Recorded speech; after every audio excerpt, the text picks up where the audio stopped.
the number one thing you need to do for marketing is make sure that you're providing an outstanding customer experience. Marketing is fuel that you're pouring onto the flame that is your reputation. And if you're out there creating a negative experience, like the first place people usually go when they need somebody is they ask their friends, like, hey, do you know anybody? And if they've had a good experience with any hour, that's going to count towards you. If they've had a bad experience, that's going to count even more against you. Welcome to the $100 Million Mindset, the source for business owners who aspire to scale, grow, and reach their full potential. Whether you're aiming for 5 million, 10 million, or 100 million. Your hosts are Alan O'Neill, the Irish plumber, who scaled Abacus Plumbing and Cooling to over 100 million, and Too Little Too Late Todd Liles, a coach to high-performing business leaders and the owner of Service Excellence, are going to help you think bigger, act smarter, and take your business to the next level.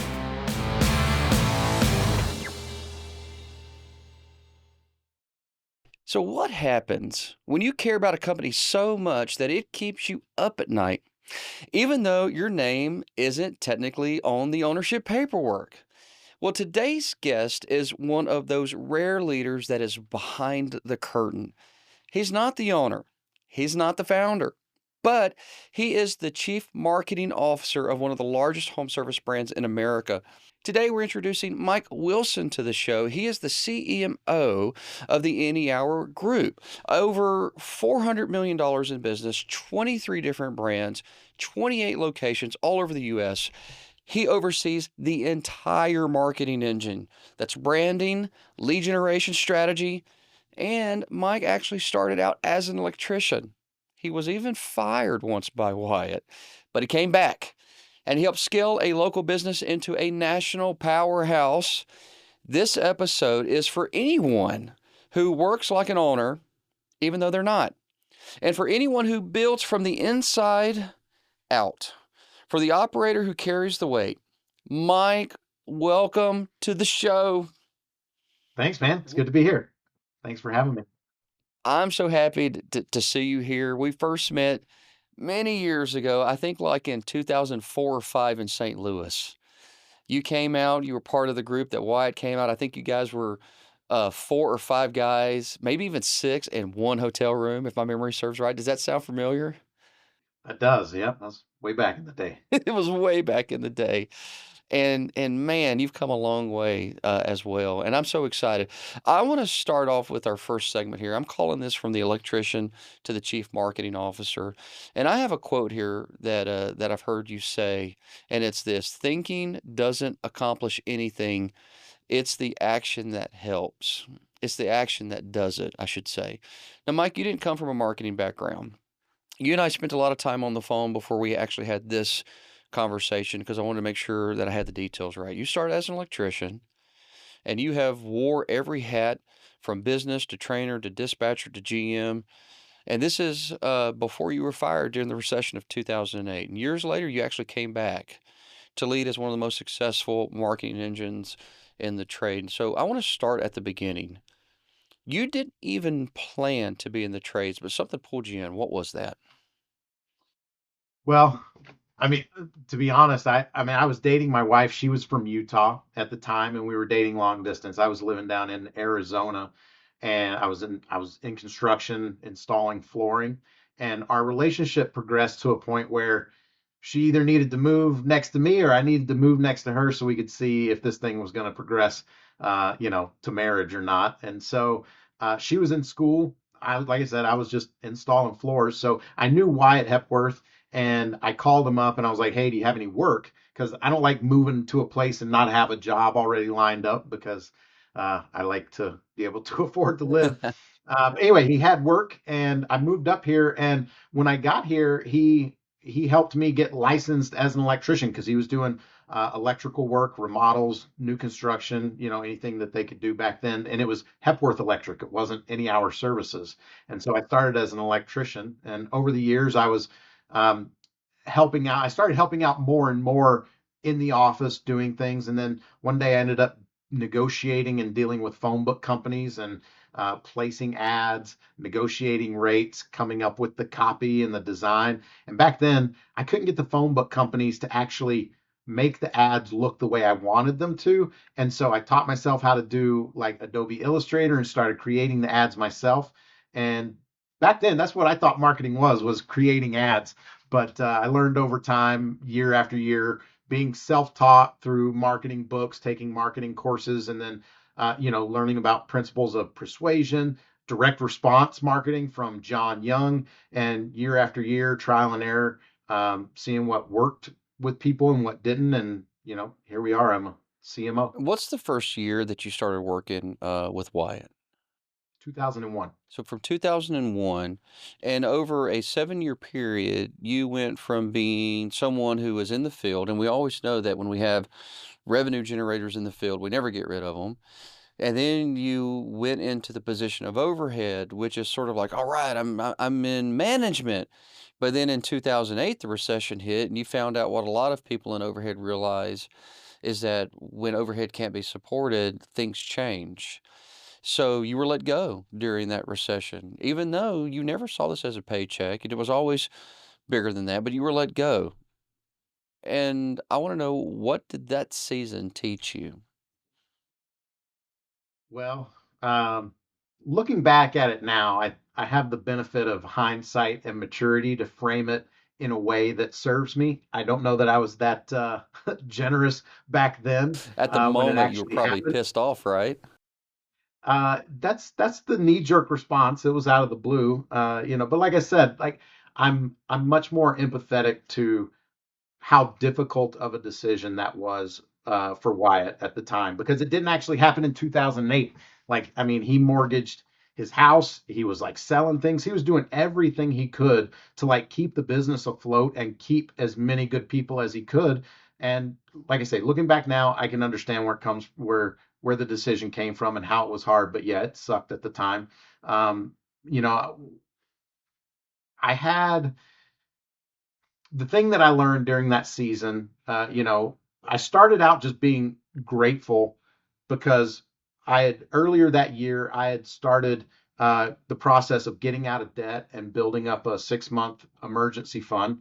I felt Okay. prompted to do that and inspired, and I didn't Shout realize out. at the time why I was doing it, but it ended up coming in handy. And it's easy now looking back to see like God's hand in the whole thing in what it did to strengthen not just me as a marketer but me as a person, and all of those lessons that I learned during that time in other industries and things like that. Wyatt and I never, like a year after it happened, Wyatt started coming back to me saying like, "Hey, the business is in a much better position. I'd love for you to be able to like come back." And our schedules just never really like synced up. And then in 2015 is when it clicked where the opportunity to come back made sense for me and him, and I was able to come back and just do marketing. And so I learned a lot of stuff in that season of life, but always the unexpected could happen at any time. Life can change on a dime.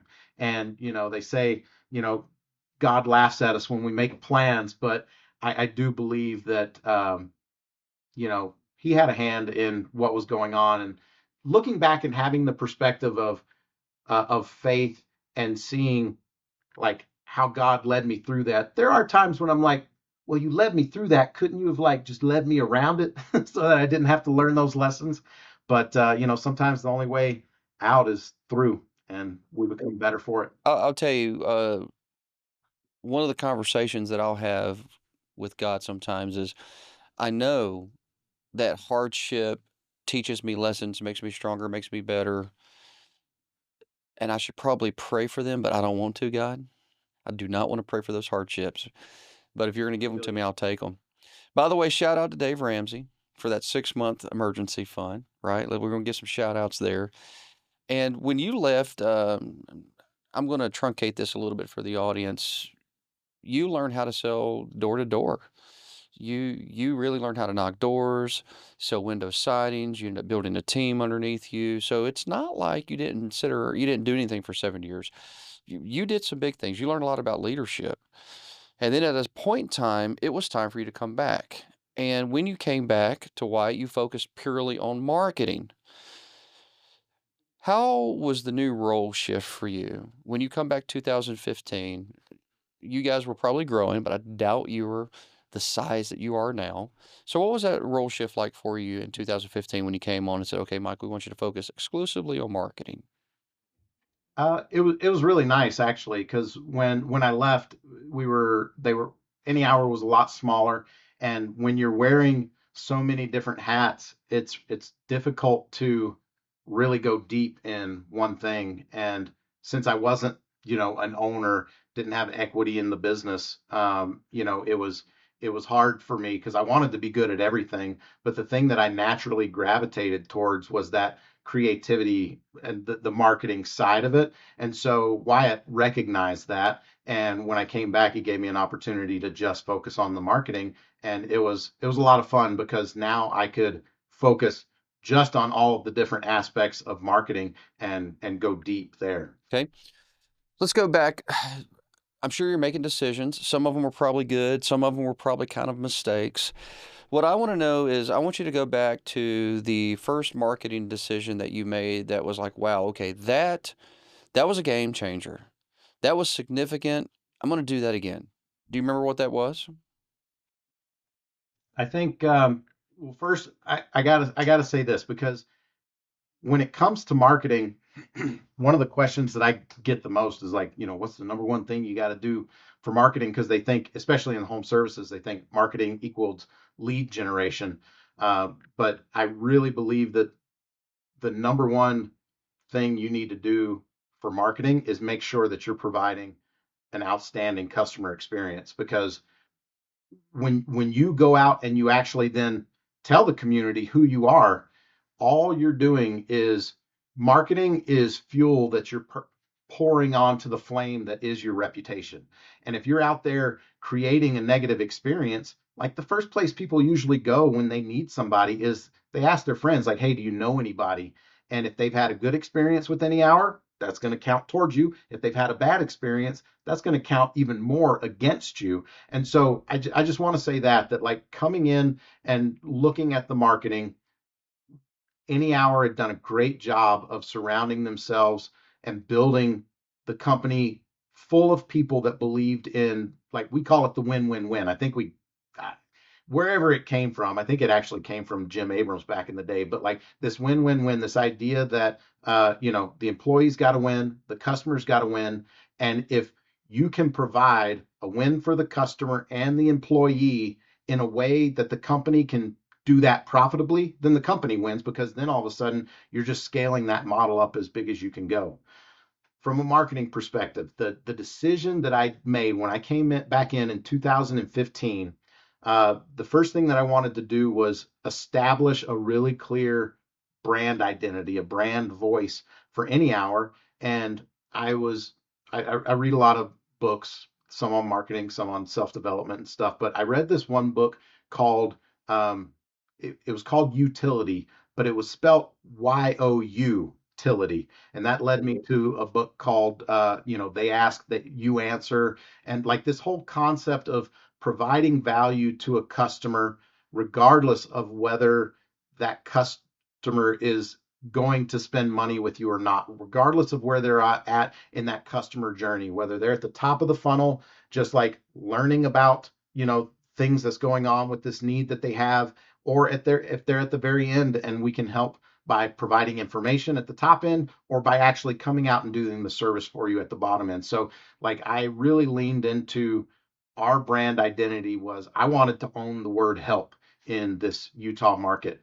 And so I invested in a lot of video content. We started a DIY series on YouTube, a podcast, a day in the life series following technicians from the start of their day to the end of the day. And, I got to give a lot of credit to Wyatt, honestly, because he trusted in me to be able to go out there and build that brand.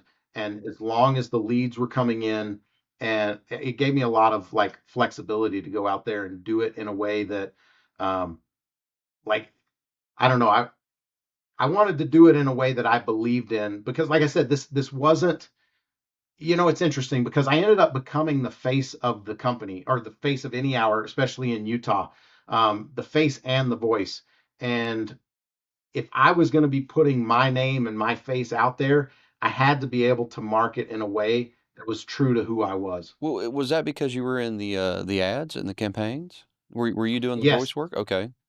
yeah, I was well, I mean the DIY series. Well, first off, you drew the distinction between like revenue producers out in the field and operating costs.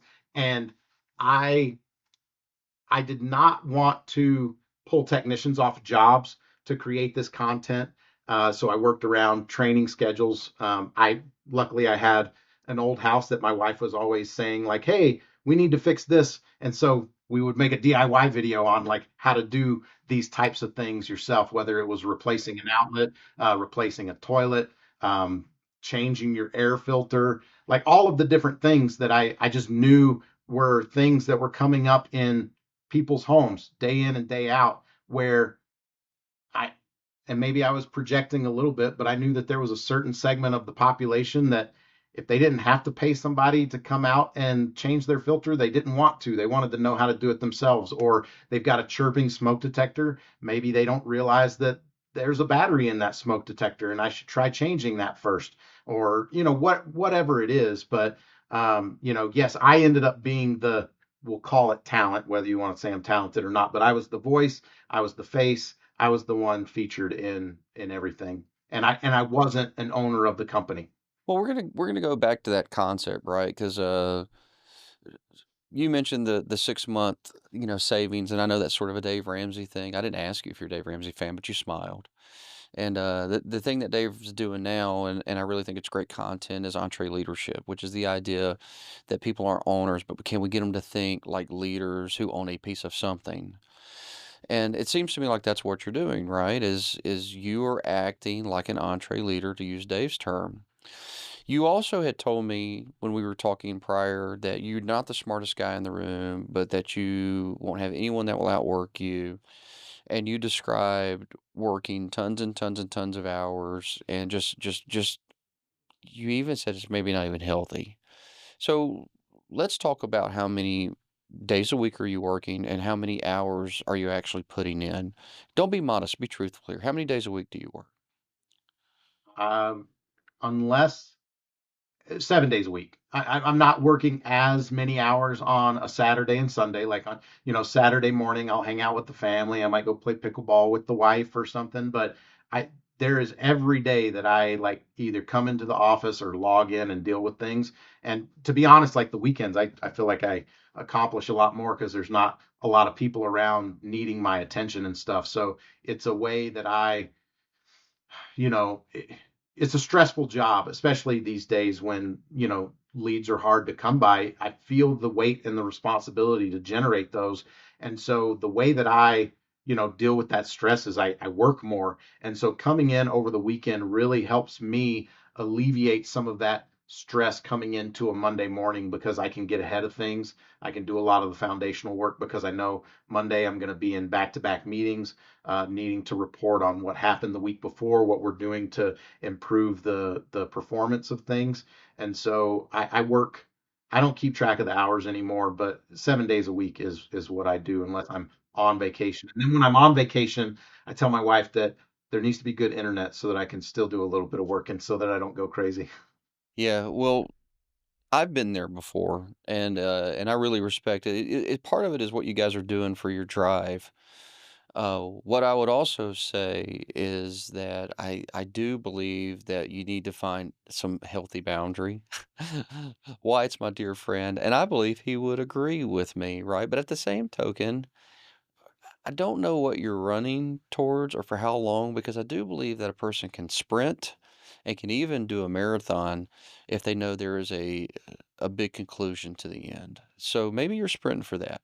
I don't want to get into that. I actually want to, for the time being, talk a little bit about your responsibility as chief marketing officer, because right now, and this is what I thought was fascinating. You work with 28 brands, or maybe it's 23 brands, 28 locations, but it's more than just any hour. And you had said to me that you treat each of those brands is just as important. So you're not even actually managing and being responsible for one singular location. You're responsible for, 2 dozen plus locations. So in that responsibility, what would you consider to be your top 3 priorities? Well, I think when you boil marketing down to its essence, I mean, you have to generate enough of the right kinds of leads that the company can hit its revenue targets. And you multiply that times 20 plus brands, and you've got a window into, my responsibility. I've got to generate leads with a prescribed budget, and I've got to provide a good customer experience.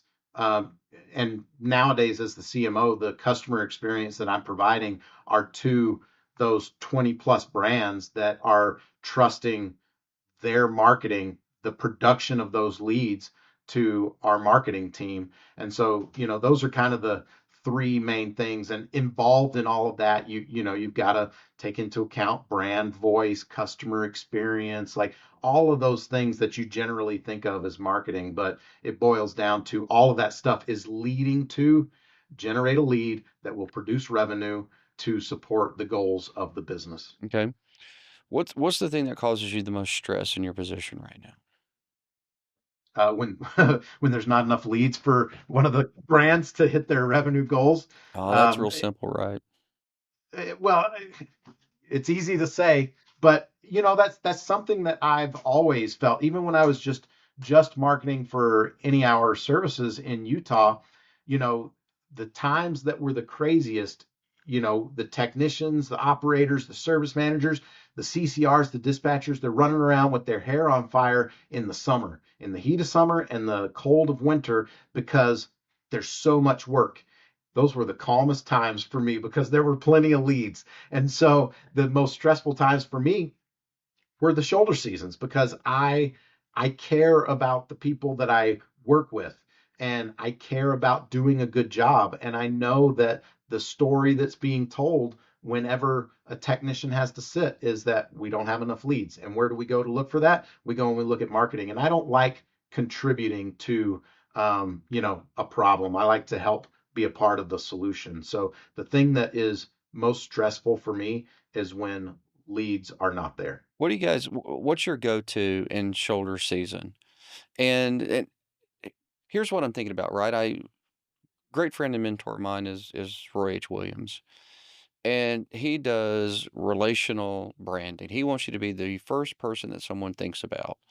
So therefore, you're thinking about them, right? They're the first person that someone thinks about. So when a need arises, they just think of your company. They don't think I got to type in, electrical repair. No, they just think of your company. Now, if we go into shoulder season and I want to be the first person that someone thinks about, that's when something occurs. If there's nothing occurring, I might be reminded about you, but I'm not necessarily sitting around thinking about you if there's nothing going on. We got to do something now, perhaps to generate that thought. So, what's your go to thought generation in the shoulder season? And can someone else do that as well? Yeah, for sure. Let me ask this question first, because it's a little bit different depending on which trade you're talking about.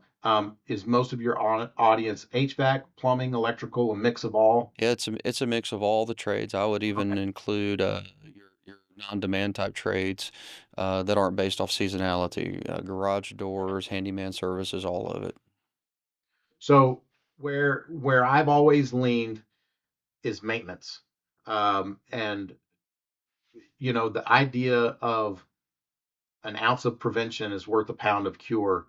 If you can figure out a way to tell the story, because no one likes the inconvenience of something breaking down, because it's never at a convenient time. You're always on your way to do something else, and no one wants to deal with it. And so, if you can figure out how to communicate, one of the benefits of maintenance is to reduce the chances of unexpected breakdowns. That interruption in your life, if you can schedule yourself an hour here to prevent 6 hours in the middle of summer coming home in the middle of the night to a hot house or a flooded basement or a power outage or any of those things, I lean into maintenance. Now, the way that I tell that story, there's a lot of different things, but the first place that you want to go is your existing customer base. No one is going to be easier as long as your number one priority is providing a phenomenal customer experience. And this is where, if you are not providing a good customer experience, your first party data doesn't serve you.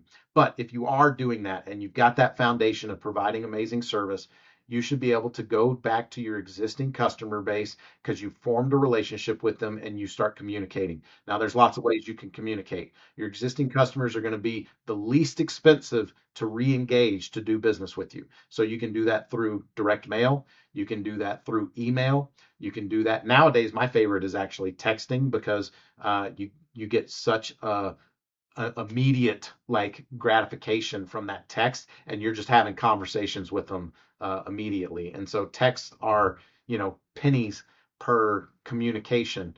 Emails, they're pennies also because you're usually using, some kind of emails server or something like that. But I always go maintenance is the message, and my customer base is the first place that I will go. And let me say this about your customer base. I would actually break your customers into three different audiences. You've got your memberships. If you sell memberships, you've got your memberships.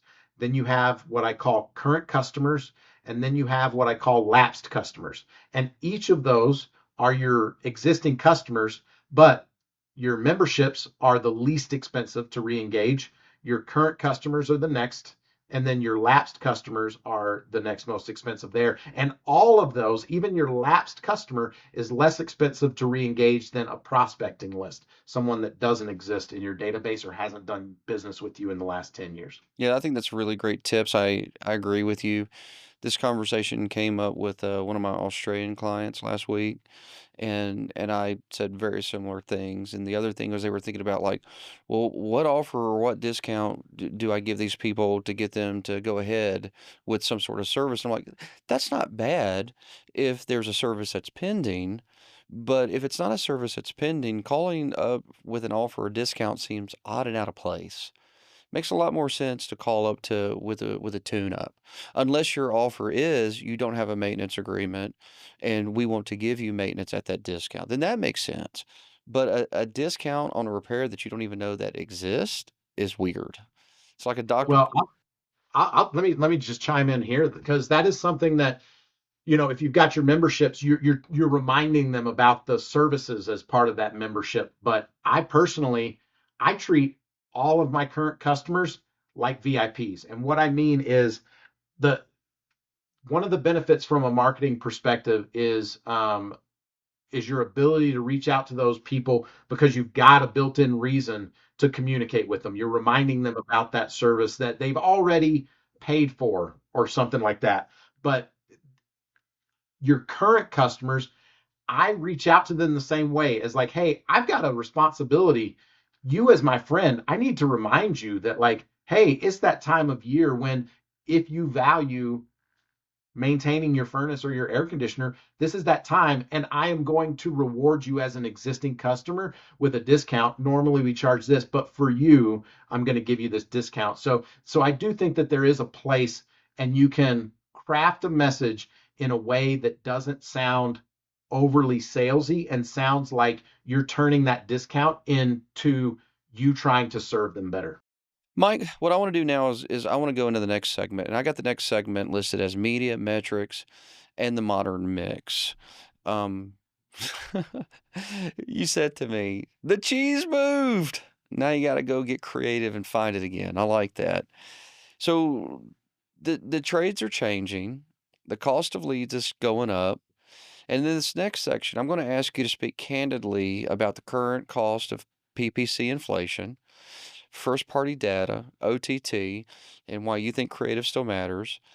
And I want to stress to the listeners again, just in case they didn't pick it up the first time, is that we're not talking about you having theories.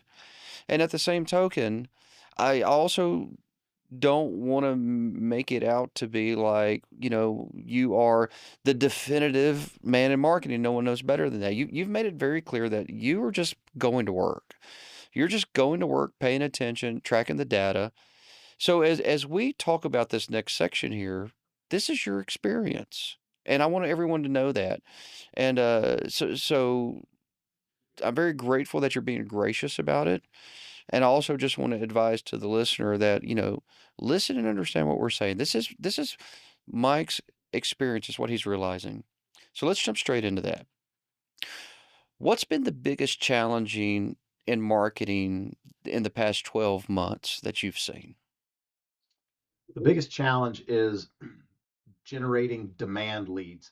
Excuse me. Because demand leads is where the money is at. Like something breaks and you go out for an opportunity to repair it, and that if it's old enough, one of the options that you give may be an option to replace it if there's something that they're interested in. And so something breaking is always going to convert better than something that's not broken. And so creating enough demand leads that it feeds the engine for handoffs and sales and all of those things has really been the thing that has been the biggest challenge.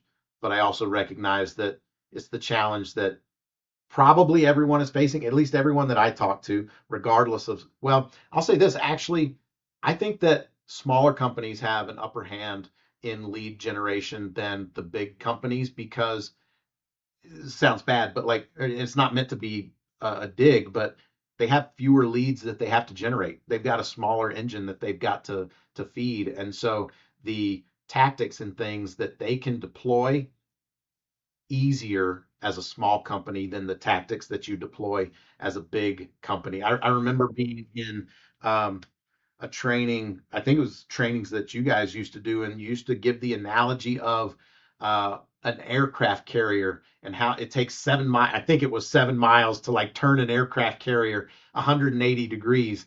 And, sometimes our businesses feel like an aircraft carrier, but when you're talking about turning a 23 brand business around and having, those set in their ways types of things, it's a lot easier or it's a lot harder to make those changes than when you're a smaller company. The thing that you have as a small company that is one of your advantages is agility and speed, and you've got to like lean into that. You have an amazing memory, sir. That is the example that I would use, and I'm sure others would as well, which is the bigger your operation becomes, the more fuel it consumes, and the longer it takes to turn.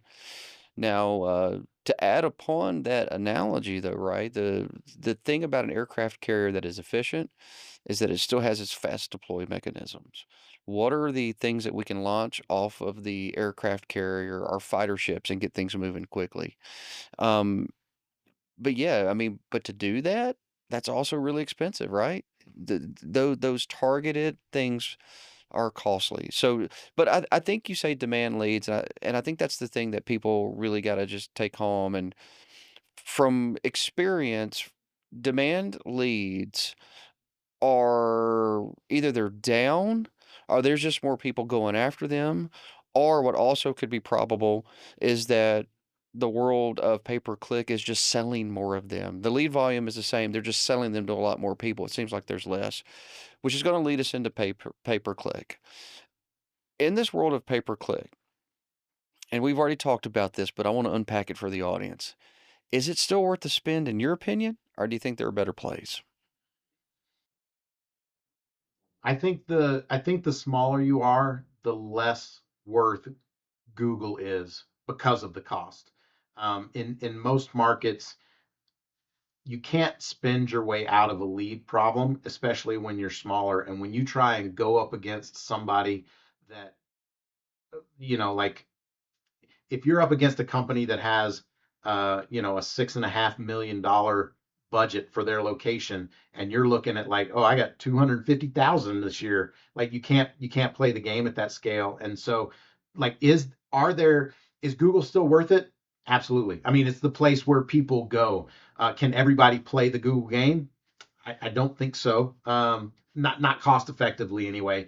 But like the cost of here's some tactics though I will say if you're smaller and especially if you think you are building a brand. I want you to go into We those tactics. say that one more I time. want you to go in those tactics, but I gotta take a moment and put a double click on this because you said the smaller you are, the less Google is worth to you because of the cost of leads. thank you for saying that. And the reason why I say thank you for saying that is that is counterintuitive. And I think most small operators that are doing under $2 million thinks that if I just put all my money into pay-per-click, it's going to work out. And you and I both know, no, it's not. It's going to destroy you. It's not going to work out. You cannot outbid the any hours and the private equity backed groups anymore. You better get creative. And Mike, I'm going to tell you one of the biggest challenges that we have is communicating that message and then moving into tactics. I'm going to let you share some of these tactics. And people look at you with this look on their face going, "You're telling me there's no more easy buttons?" The answer is the only easy button you ever had was what Mike said: deliver amazing client service and do it in such a manner that word of mouth is your easy button. And until you get momentum or lots of money in the bank, that's what you do. Mike, hit your tactics for us. Well, first off, let me draw a distinction between, like, when we say Google, that Google has a lot of different products, and like Google PPC, Google AdWords, that's the thing that I'm talking about, where when you're small, it's really difficult to play that game. But I do absolutely believe that Google has to be part of your strategy. Like having a claiming your Google business profile, that's a must. Driving reviews to fuel that, that's a must. Like you've got to like do those basic things, having a website, like all of that stuff. You have to absolutely do that. But from a marketing perspective, we've talked before about the concept of, it used to be called Victory Village, but the idea of like owning a street, every home on the street, and then owning every home in that neighborhood, and then that community and that town, and you start to build out that way. The idea of going deep rather than wide. And if the one thing I do like about Google Ads is that it gives you the ability to like target a very narrow area. And the place where I see the biggest returns on Google Ads that cost the least are branded campaigns. So when I run a branded campaign for Any Hour Services, or Penguin Air, or whatever it might be, those clicks cost way less because there are people that are looking for you, but there are people out there that run what are called competitor or campaigns, where they try and like bid on your name, so that if somebody looks for you, their ad comes up, and there's this game of like, well, I show up higher, so I'm going to get taken. So from a Google ad perspective, that is something that you could do. It's usually a very small amount that you would have to spend on that, and the smaller you are, the less you're probably going to spend on those leads. But from a tactical perspective, the things that you want to make sure you're doing are some of the other basics, making sure that you're doing door hangers, valve tags, magnets, equipment stickers, making sure that when you do get an opportunity to go into a home, in addition to providing that amazing service, make sure that your name is easy to find. If they've got a problem with the furnace and they go down to the furnace, let them see your logo and remember how awesome they felt when you were in their home. If their power goes out, more than likely they're going to go to the breaker panel. Make sure you've got a sticker inside that breaker panel, so that when they open up and look for a tripped breaker, that your logo is right there. Name on the thermostat, sticker on the water heater, on the water softener, like all those different things are places where if something breaks, where does a customer go to look, and can you insert your name there? A sticker on the garbage disposal, like all of those little things that you can do to like own that home. And then again, those door hangers. And when it's a little bit slow, back in the day, back in 2008, when it started to go off the rails, what I trained was, I called it aggressive door hangers. There's got to be a better name for it. But essentially all it is like, well, you don't have a next job, so knock on the door that you're about to put this door hanger on, and introduce yourself as somebody that was just working next door, and say, hey, if you've got anything, since I'm here, normally there's a $38 dispatch fee to get me out here just to take a look at things. I'd love to come in and like give you a quote or give you some advice, and like just have a conversation. Go around and introduce yourself to all the neighbors as like, I'm Tommy, I'm the electrician that helps in this town. And if you ever need anything, like, there's all kinds of grassroots things that are easier to do when you're small and agile. If you're slow and you don't have calls, Go walk the aisles of Home Depot. 'Cause guess what? Most of the people at Home Depot are doing. They're looking for advice. You probably know more than the guy in the orange apron, and you might be able to help them. Like, oh, what are you looking for? Oh, here's what you need. Here's my business card. If you run into trouble, give me a call. And like you're just forming relationships. Build relationships with. I like the idea of building relationships with businesses that have the same customer as you, but don't compete in your market. And can you guys scratch each other's back and like really just help each other out in the community? We're both small businesses in the community that are trying to grow and serve. And sorry, I feel like I'm rambling, but No, no, no. is that You're absolutely not rambling. You're dropping, gold nuggets here. And I was laughing because I started my heating and air conditioning company. I was only a 15% partner in it, but I was a day-to-day operator. And I moved here in Austin in 2008, and I started it right as the recession hit. I can still hear all of those news stories, right? And I had signs made up that said, honk if you like cold air.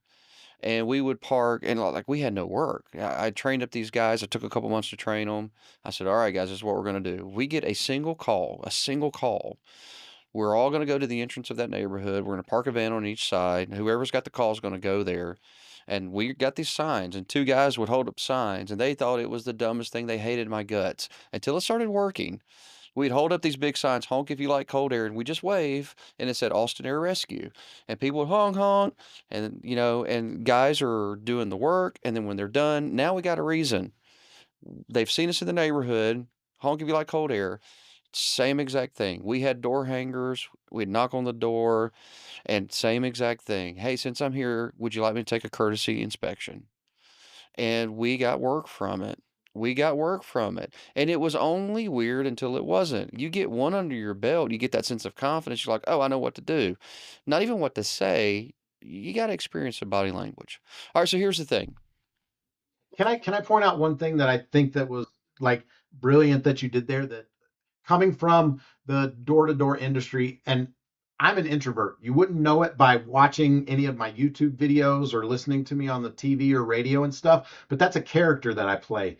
And I when I was knocking doors, it is so hard to get rejected that much. And having a friend, having someone else doing something that's hard with you makes it so much easier to do. You got somebody that can lift your spirit. So the fact that you took everybody there and like you're honking and waving, and like when the cars aren't there, you don't feel weird because you're joking with your buddy. Like, do a buddy system and like go out and tag a neighborhood and be like, hey, I'm gonna hit this side of the street, you hit that side of the street, and like just knock the doors. And anyway, yeah, that I love it. If a person is willing to, I'd actually be willing to bet you find a neighborhood of a certain age and you go knock on doors, you're probably going to generate $1,000 to $2,000 in revenue, but you're probably going to have to knock on 4 to 8 doors before one person gives you a chance to generate it. But it's probably going to happen.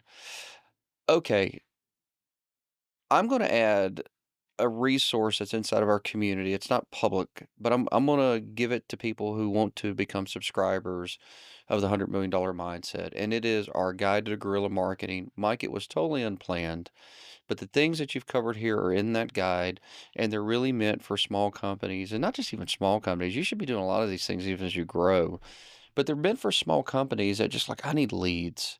And here's the thing, listener. If you don't like to work, don't even waste your time putting in the email, because there is no magic bullet. It's going to be called getting uncomfortable and going to work. But if you do what's in this guide, it's at least 21 things that I can remember. It's going to generate leads, and it's not going to cost you much money. It's going to cost you time and ego. But let's go to work. Let's talk about creative leadership culture and closing thoughts. And this will be our last segment, Mike. You said, I don't want attention, but I do want to perform. You've told me that you don't chase the spotlight. You're an introvert. You look at your work as a stewardship. You steward the budget. You steward the brand. You steward the people.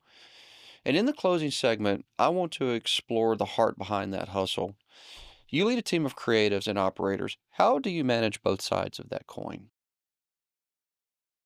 Well, the word manage is an interesting word, and like you've probably done podcasts and lessons about the Feel difference. free to change it to lead. How do you lead both sides? Well, no, I'm saying that, but there's a difference in manage and lead. But what I'm saying is that the way that I manage, because the way you frame that question of like, how do you manage creatives and operators, it's like, to manage anything, you have to set clear expectations. So sometimes the metrics are easier to define when you think of the operations side of the business. You've got booking percentage, cancellation, average ticket closing, and stuff like that. But with creatives, it can be a little bit harder. But we're handling so nowadays for me, we're handling so many projects, individual mailers that have to be designed, texts that have to be crafted, emails that have got to be sent out. When you think about doing that across 20 plus brands, like you have to have some kind of Yeah, there is management there. organization or project management structure, that includes deadlines and KPIs.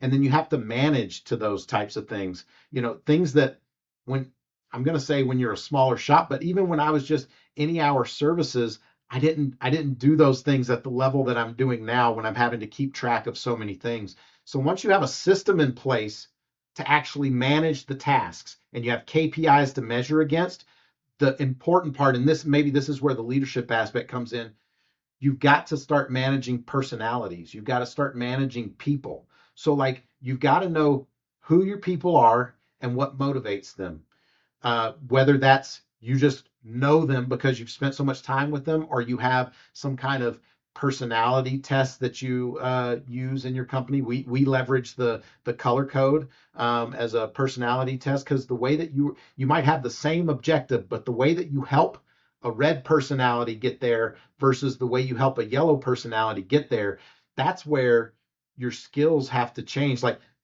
honestly, as a CMO and as a manager in a business, you've probably most of you have probably experienced taking a talented technician, a talented plumber, and advancing them to a field manager, right? And a lot of times when you're younger or a smaller company, you're like, well, he was a great technician. He's going to help all of my technicians be that great technician. But when you become a manager, it's less about being a water heater whisperer and being able to like communicate with people and figure out the art of persuasion and the art of influence. And so like the way that I manage both sides of that, I don't know that it's so much, I don't know that I answered your question, but it's processes and people, and you got to learn how to No, manage both. I think you did, but it leads me to the next question. That sounds like that's stressful. Sounds like that could be a lot of stress. I already know you work a ton of hours. How are you coping with this stress, or am I assuming that it is stressful to you? Maybe it's not. It's very stressful. And I want to start by saying, like, you asked my opinion on how I deal with stress, Yeah. and I want to say that I don't actually recommend my method to anyone, because the way that I cope with stress is usually by working harder and working more, because the stress that is introduced into my life is usually from something that's not going as easy as I thought it would be, and the way that I overcome those things is working harder. And whether it's like working smarter or harder or both, like for me, I absolutely think that, let me back up one more, because I think I'm underselling or haven't even brought up the importance of having, if you're married or if you're in a relationship with anyone, you're not the only one that is employed by the business. You're not the only one that is dealing with the stress of your job. You might think that you like leave it at the door and it doesn't affect you, but I guarantee you that like sales is just a transference of emotion, and there's no way that you can, if you're stressed at work, that those emotions are not coming home with you. So my first way that I deal with stress is I try and communicate with my wife, because I know that it is going to alter the way that I show up at home. I'm trying to work on those things, but I know for a fact that it does. And so my first step with managing stress is to communicate with my wife, hey, there is a stressful situation going on at work. You might be talking to me and my eyes might be glazed over. This happened 2 days ago. We were on a walk. Like we take walks in the evening, right? And so we were on a walk, and my brain is processing this situation that I'm dealing with at work. And I know logically that there is been a lot of silence on this walk that is usually filled with conversation. How's your day? How's your day? How did you do playing pickleball today? All of these things. And I know that there's no conversation going on, but all I'm doing, I am so in my head. And my wife processes that as like, what's wrong? And I have to communicate and be like, I promise this is not you. I've got something going on at work and my mind is elsewhere.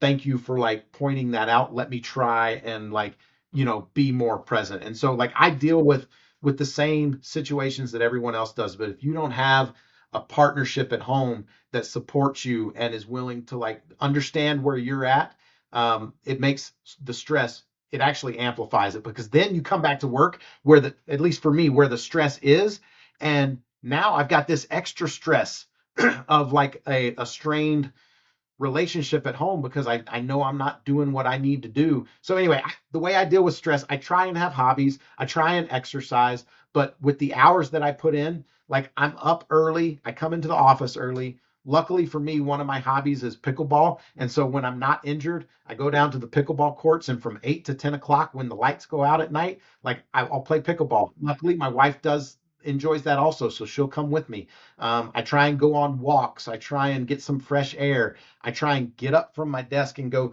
do something else to get my mind away from like the problem that I'm dealing with. But you can look for all kinds of ways to deal with stress. But for me, having a partner that understands that I'm dealing with some shit and that they're there supporting me and making me not feel bad for having to like focus on this problem. Sorry, I didn't mean to swear, but like, dealing with that stuff.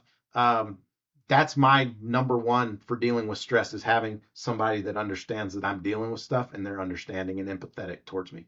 Mike, part of the joy for me of talking to you is there are things that I used to teach that I know were uniquely a byproduct of me being at the early days of Success Academy and Clockwork Home Services, and they had their book of content that they were teaching, and I had bandwidth to expand into my things that I needed to teach. And oftentimes when I was teaching you guys things, I was essentially telling you how I'm coping with it, but I used it like a teaching moment and never said I'm going through this stuff.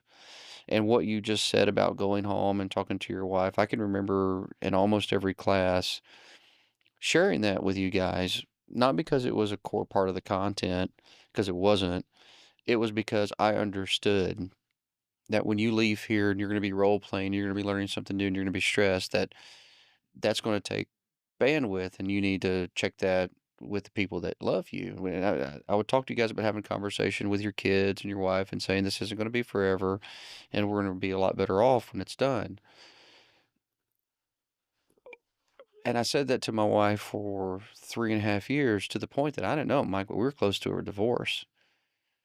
I found out later she was going to leave me, and I'm like, I didn't even know. She's like, well, you were never around to listen to know.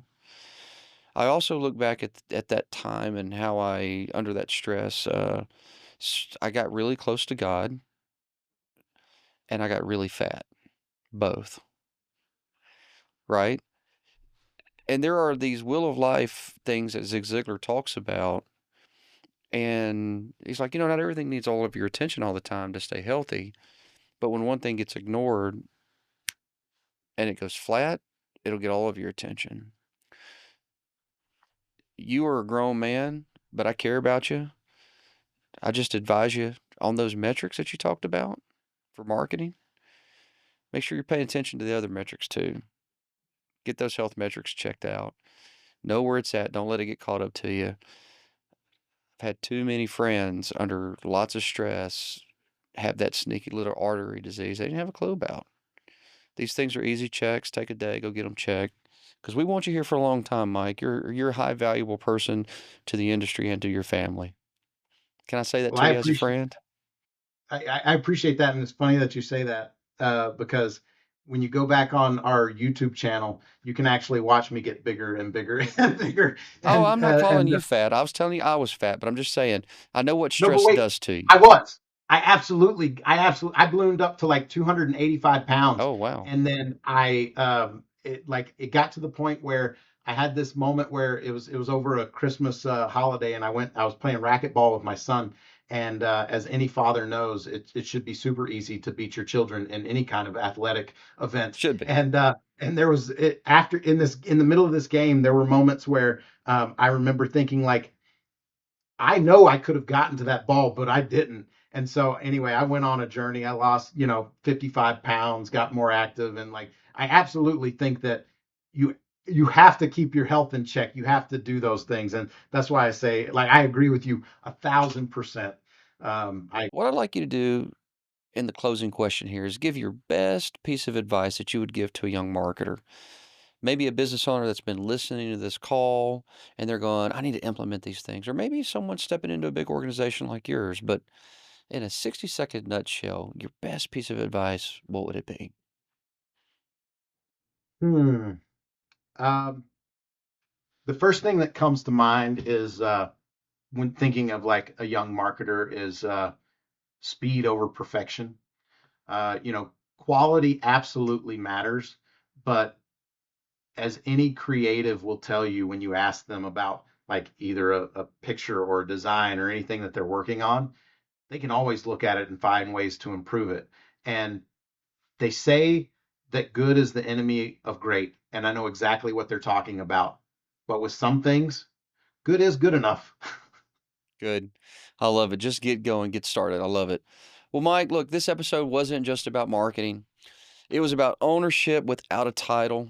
It was about the millionaire mindset. It's about the grit without the glory. You showed us what it's like to care deeply, think clearly, and to build something that matters, even when your name isn't on the door. And I want to thank you for your time today and let you know that I deeply appreciate you. Thank you, sir. Thank you, Todd. And if you're listening and you are a Mike in your company, I want you to, if you have a, let me start that over. If you are listening and you have a Mike in your company, this is what I want you to do. I want you to share this episode with them.